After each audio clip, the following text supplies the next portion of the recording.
All right, and greetings and welcome to another episode of the Physical AI podcast powered by Digital, where we meet brilliant minds, primarily academics, and we'll talk about all things AI merging human behavior converging in space. Today, I have the pleasure to chat with Amit Raj. Amit, how are you?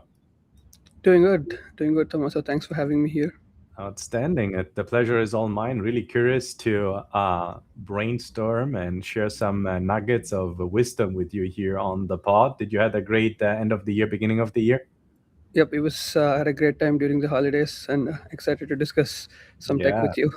2026 is definitely a very important top time that for physical AI. Let me hear dear audience introduce Amit. So Amit is a research scientist at Google Research, working in intersection of computer vision, graphics, and generative AI. A PhD in machine learning from Georgia Tech, advised by James Hayes, with a strong foundation in vision and visual learning, specialist in neural rendering, 3D aware generative models, and avatars, bridging vision and graphics for controllable image and scene synthesis. Known for influential work on articulated avatars and neural rendering, including pixel aligned volumetrics avatars, articulated neural rendering. Research spans generative geometry, 2D, 3D representation learning, and human aware visual modeling. What a pleasure to have you here, Amit. Anything that I missed in your bio that you want to add, or does it sound like a fair plan to kick off things with the first question? Yeah, that sounds great. That's a reasonable introduction. Yeah, Right on, right on. I've prepared kind of a three pillars breakdown in terms of the questions here. And the first one, I wanna focus a bit about the role of 3D representation in enforcing consistency from 2D prior. So how does and how do 3D representation influence view consistency when existing 2D trained generative models to 3D 4D content for VR and robotics? nice. Yeah, that's a great question. So we've seen like most in 2D, like most of the representations is just pixels. So it's just like a grid of pixels with its own values. So it's fairly straightforward. Most pictures are represented in a similar manner. But when it comes to 3D, you have this problem of representation, right? Like you have multiple ways of representing a 3D structure. You can think of, say, voxel grids, which are just a lifting of the pixel into like 3D space. So it's like very dense. But the issue with voxel grids is like you can't fit too much into memory. So like how what is the scale of this you can do with this representation? Versus point clouds is a very popular representation. It kind of captures the structure of whatever you want to capture, but it doesn't kind of give you the connectedness. So when you talk about like viewpoint consistency, like connectedness is like something that's important for us to kind of tell from which viewpoint you're kind of seeing this, and make sure that from both viewpoints it makes sense, right? So uh, another very mature structure, for instance, is meshes. And like we have meshes, gives you like very rigid control. It's like used in a lot of applications like graphics and all your games. All of these things use like meshes. And meshes by definition give you very strict viewpoint consistency, because it comes baked with structure, along with like a mapping between the 3D and the 2D, right? So basically that gives you like very strict rigid viewpoint consistency that you know of. So when we think about like 2D models trained on 2D, and when we want to lift it into 3D, we want to think about what is the base representation in 3D that we want to use. And most popularly, we've been using things both like meshes and neural representations, like NeRFs, which are essentially implicitly represents the structure within the network. See, the advantage of that being that you can query the 3D shape of the network at any point in space, but you don't have like an explicit representation of the shape itself. So the entirety of the shape is kind of summarized in the network weights, which is like very good for a lot of like neural applications, but it might be hard to kind of carve out the shape and get like a actual physical object from it. Um, but in some of our works like DreamBooth 3D, we have seen that for a model trained just on 2D images, we can lift it to 3D by incorporating, say, a differential rendering step. So, like I mentioned, a neural like a neural representation, like a NeRF, is differentiable. So when we render it out, we can test it against say a generative model trained only on 2D images, and then since the 3D representation we have control over, we can render this from multiple viewpoints, and the 2D model can just score it from each of these viewpoints. So the 3D model we have control over viewpoint, the 2D model we have control over quality, and when we combine both of these together, we get something that is like both viewpoint consistent and trained on like a large amount of 2D data. So we get like the best of both worlds. So that's one way that we think about kind of the best use of 3D representations with just 2D priors. And in that regards, is this is this a format and an approach that you're using specifically sector specifics already? Do you want to give us and provide some examples here, Amit?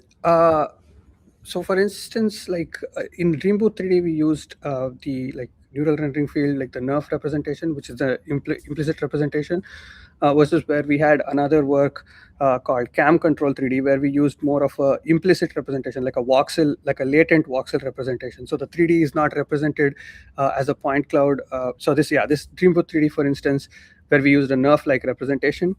So if you go maybe slightly down, you can see the architecture there, where we have, say, example images of, say, this corgi, and we can kind of extract the 3D shape of this corgi, even though we have never seen this corgi in all of its viewpoints. So we're relying strictly on the priors, rendering it from different viewpoints, and then scoring it against the reference image. The advantage is, since the prior has seen a wide variety of things, like it has seen statues. Oh, sorry. It has seen statues. It has seen kind of glass, metals, and other kinds of things. We can essentially take this reference and turn it into that thing that exists in the prior. So we can take this cat, maybe add like a tie to the cat, which we don't have photos of the cat wearing the tie, but we can like add it because the prior has seen what a tie is, what a cat is, and it can like compositionally combine these two concepts in a meaningful manner. So yeah, this is essentially what we do with DreamBooth 3D. Very compelling, very compelling. Congratulations. And that is an open source already, as I can see, right? It's in use. Yeah, that's so. And so when it comes to bridging the gap between the generative creation and the physical fidelity, right? How do you balance the creative details, right? Avoiding hallucination, preserving accuracy, geometry, physical applications, like, let's say 3D printing or robotics? Right. Yeah, that's a super important question. So it's great to create like 3D content online, but when it comes to actually, like you mentioned, say getting out, say, a 3D printed version of it, there are additional considerations that come into picture. Like, is this model watertight? Are the whatever representation that I've extracted from it, is it like meaningful in terms of like the geometry of it? Is there the manifoldedness? Is the connectedness make sense? Like basically, if there are triangles that are intersecting each other, then you can't really like translate it into anything meaningfully physical. So what we want to make sure is like whatever representations that you're working with for the inference side of things, for like the consistency side of things, you want to take it into like an intermediate representation, which is kind of like a translation between our neural representation and the physical world, which makes something like, which is like watertight, which is like the manifoldedness is maintained. So the things that can't easily break when we translate it into the physical world. This is primarily important, especially if you want to like extract these assets into usable form, like 3D printing, or use the insights from these assets into like actual physical robots, say like a 6-DoF arm or something like that. So if you want to actually use some of these, say the 3D structures that you've obtained, or even inferences on top of the 3D structure that you've obtained you want to deploy this on a 6-DoF arm, what is the intermediate representation that you need to make this possible, right? So in that case, one thing that we've found that's super helpful is like kind of treating it, going through the mesh refinement process to make sure it's watertight, so that like at least for the 3D printing purposes that are like it's super clear that we can use that. Some of the other work that we've been recently doing with physics is that we're using video models to kind of understand what is happening with the physics of different object interactions.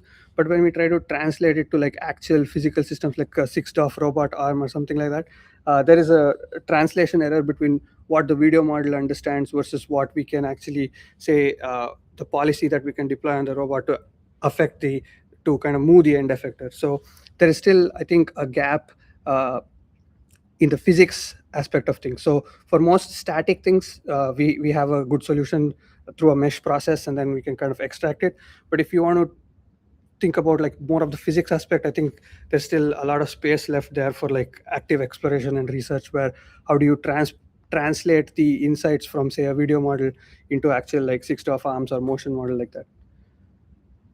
Yeah, because obviously the motion model at any point in time are different, right? And then also depending on who interacts within that scene and environment can also vary. So you have multiple factors that render the environment and create an environment that is really not plannable and calculable, right? So have you seen already, or have you experimented, researched in that direction already, or is it too early to say when it comes to motions and fidelity in 3Ds?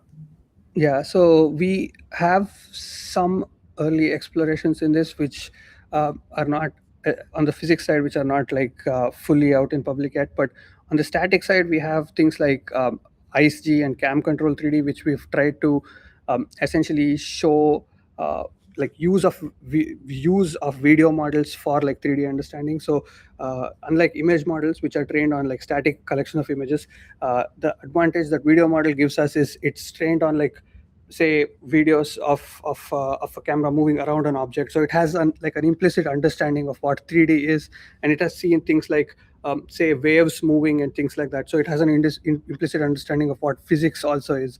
And in this Cam Control 3D, we have especially found that if I provide you an image of a static image of say a scene of a beach or say a candle, then it understands the physics enough to generate a consistent 3D representation of this wave. So I can like kind of move the camera around this wave, and this wave will capture nicely. Or I have a flame on top of a wick, and the flame moves in a physically consistent manner as I move the camera. And this we have shown in Cam Control 3D. But where the gap exists, and where I think like where we're currently exploring, is how do you make this physics more controllable? Like the robotic arms, for instance, is like the main thing. So waves and flames and smoke, these kinds of things are like say quote unquote like natural physics. Like it can do something and it will look realistic to you. But if there is some more like rigid body physics that you want to actually control in a physical sense, that is still not clear, and that's still kind of up for exploration right now. Very compelling. Let's talk about controllability beyond the traditional, let's say, text prompts, right? What are the limits for the real-time scalability of these 3D generative models? Right. Yeah, that's really good question. So the main thing about controllability is like text. When you think about text, right, like there's a lot of models in the market these days that does like text to image or like text to video. Text to speech is also like a lot of things. Uh, there are like these character creators which are like text to create a character and things like that.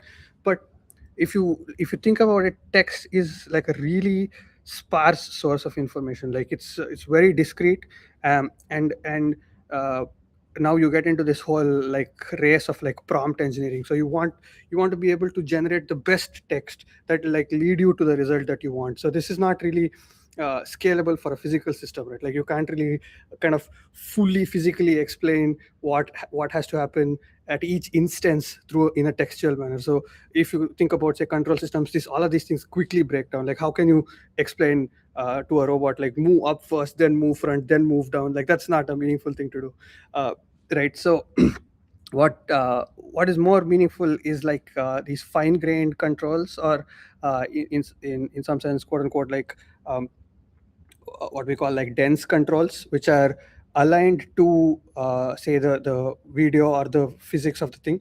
So one thing we've seen, for instance, in IceG is we use fine grained control for editing a 3D structure. So you can't really so if in text, if I say change the shape of this object, it can change it anywhere. So if I have like this Dr. Pepper can, and if I want to like add say like wings to it, actually Red Bull can would be nicer, but uh, if I just tell it in text, say like add wings to this can, it can add it anywhere. The wings can be of any shape. The like anything can happen here. But in IceG, we've shown that if you have fine grained control, for instance, if you can kind of in one viewpoint draw the exact shape that you want, or in few viewpoints give a reference of what wings actually look like and where it needs to be aligned, then it's like you have like fine grained control. And I think in a physical system, that's what you want, right? So for instance, if you think about like moving like a robotic arm moving a block around a table, if I say just like move this block to the right, it doesn't know like how much I'm moving it, where I'm moving it, which block in the system of blocks. But if I have fine grained controls like in IceG, where you can where the system itself can take in an additional uh, dense parameter that is aligned with what I want to do specifically, then it's like you open yourself up to like a wide range of controls that just text cannot provide. So as we move to like more physical system, as we move to like say more embodied systems where interactions are more important, then I think text is limited in some sense, and you need like denser control signals such as say like depth control or say like pose control, for instance. So if you can for avatars, like this is a very popular thing we do where we have like pose control of the facial landmarks and things like that, and we can control the facial expressions using that. So that's one thing. So we had a follow-up work from DreamBooth 3D called Magic Mirror, where we showed the for 3D faces you can control the facial expressions, and you can say control the facial features like add a mustache or add a hat, similar to what we did in DreamBooth 3D for like arbitrary objects. For faces, you can add more control with these additional like landmark and key point control. So yeah, that's I think that's the main thing for scalability. And so this controllability, what are the main, let's say, sensors, right? So when you say you go beyond the text, right? Text would be very consumer friendly, right? But now, how do you collect in a very lean way the depth, as you mentioned, right? So what approaches do you see there right now? Right. Yeah. So for commercial settings, depth is actually like a reasonably mature signal to get these days, because like most of your phones have two cameras. Some of the phones already come with depth sensor, but for most parts, if you have like stereo camera, you can like get depth very easily. So depth and normal and that kind of like low level 3D structure is like kind of easy to get from a sensor perspective. Um, Things more intricate control signals like say uh, avatar, like the key points of the avatar or like the mask of an object, these things are more on I would say on the model side. So you have like a really good segmentation model, or you have a really good like pose calculation model, and this that becomes a question of like how do I make these models light to be deployed on an edge model. So like I need to be able to run this on my phone without having to like send it to a server all the time for inference. So there the importance becomes lighter models. Again, for physical systems this is always the case, right? You want like light models that can be deployed on an embodied system, rather than you having to like ping a server for like really expensive inference all the time. Yeah, from my perspective, like signals like normal and depth, they can be easily kind of obtained these days from like commercial sensors. And the more interesting signals like pose and style signals, those things require like lightweight models that can do really well on a wide range of images. So one is truly models, existing models, and then the other one is on the hardware, on the sensor side of Yeah, things. yeah. Very compelling. So Amit, what can you share with us, with the audience? What have you seen most recently as an application that has been doing a great job when it comes to 3D maybe generation, right, or anything that has been, let's say, more novel and at the same time valuable? Anything that you can share with us? Yeah, that that's a good question. So, uh, I think lately we've seen a lot of both kind of like commercial and open source models coming out that can like generate 3D. But in some sense, these are all kind of different flavors of the same thing. And what we really want to think about, or what we care about, is like how is it useful for the community as a whole, right? Mhm. So we want to think about like two main applications, where one for like consumer use cases and one for professional use cases. And for consumer use cases, we've seen like VO3 is like a really good video model. And then people I've seen a lot of like Twitter threads where they've used VO3 to create like these landscape scenes and then pull out the 3D from that. So that's like a really cool use case, because you have the video, you have like really consistent 3D, and you got the 3D from this, and now you can use this 3D to make stuff. uh, on the professional front, that's like the more interesting space. And I think there's like a lot of up and coming tools, which a lot of people are trying to use. Uh, there's like things like Runway and Luma and World Labs are also coming up with a Yeah. lot of like interesting tools. And I think that is in the professional use case, that's where we'll start seeing say like more competition, I guess, Yeah. to see Yeah. which one makes the most sense. And Yeah. there is a play from all of the big players, but Yeah. Right. I'll refrain from exactly naming it. Right, Yeah. right, right, right. And I guess the question for all of us, obviously, you're referring kind of to world models, right? You mentioned some names there, right? What will be the killer application for those, right? Because primarily we are seeing kind of what worlds creations, right? And obviously the linear understanding for those worlds creation on main use cases will be entertainment, right? One right, or call it game and entertainment, right? Because I think they are merging more and more together. Educational aspects of it, right? Do you see any other use cases that might be compelling right now, Amit? Yeah, I think so. I know some labs in Georgia Tech itself that are trying to use these for like healthcare purposes. So, for Mm. instance, like helping people put on, say, uh, like helping disabled people like put on clothes and things like that. So that's I think that's like a very useful use case on top of like commercial use cases that we have seen, like you said, in like Yeah, education or game building. So these are like valuable use cases. But like things like healthcare, that's a space that is less explored, but is also like super relevant for like embodied systems.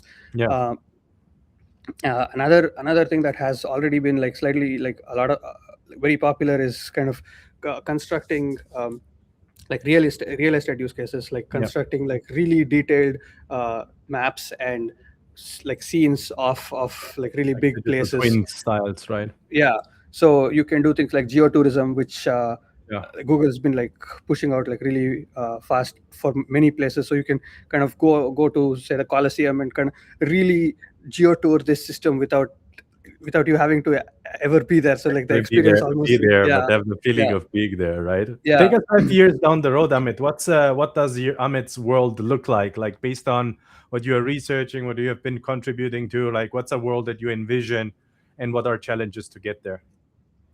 Yeah, that's a great question. So I think all of our kind of dream North Star would look something like uh, you want to have a system that kind of you want to offload your repetitive tasks to the system. And I think that's where like physical AI that will be most helpful. And we're seeing some of these with like uh, I guess robotic startups. But like the eventual North Star would be, now we have systems that are really good at doing tasks for us in like creative spaces. Like we've been doing like movies with the tools that we have, or we've been kind of interfacing our tools with like games and things like that. But once we move to physical systems, say, can we automate things like I guess like dishwashers, or like wash kind of robots for washing and things like that, so that you more of your cognitive bandwidth can be allocated for creative use cases rather than like uh, more of Hopefully, right? Not to yeah. ChatGPT. Then you don't jump from one to the other. You Yeah, don't yeah. kill, you don't kill the limitation of physics and the cognitive decline because you don't do anything no more. But anyway, I'm sorry to interrupt you. No, yeah, yeah. I mean, that's always the case. You cognitively offload yourself into ChatGPT or Gemini. Right. That's always a problem. Uh, but I think, yeah, people more so have found that even like the amount of bandwidth that Gemini or like ChatGPT has freed up for you to do more stuff is like a lot more these days than we had, like, say, even a few years ago. And if we can even free those stuff in the physical space, I think that'll kind of give you, it'll make it more like worthwhile for you as an individual. Yeah, absolutely. I mean, the world has never looked more, let's say, definitely compelling from where we stand. Human being is going to get a lot of physical support and intellectual support. Question is, what is our role? What are we going to do? Right? You mentioned it. We offload a lot of thoughts. We offload the tasks that are risky and are monotonous. Yeah. And then what is it? What's our angle? Right? Very curious about that. Dear audience, if you want to hear more about these topics, about specifically physical AI, I would like to invite you to the AI Symposium in Silicon Valley, specifically Palo Alto, April 23rd. Here the QR code. Feel free to take a look at it, right? All things physical AI. And this is primarily from academics, for academics and industry. Well, Amit, thank you so much for the conversation, for the chat. I've learned a lot. How can folks learn more about what you're doing? Yeah, you can visit my website, amitraj93.github.io. I guess Tommaso can also share a link after this. And that's fairly updated. And Right on. keep lookout on DeepMind blogs for the cool stuff that keeps coming out from our team. So that's all I Right have to on. say. Right on. Well, Amit, I'll meet you in the metaphysical world around humanoids. And thank you so much for your time. I'll talk to you soon. I appreciate it. Thank Bye. you. Thanks, Tommaso. This was a great discussion. Thank you for the time. Thanks.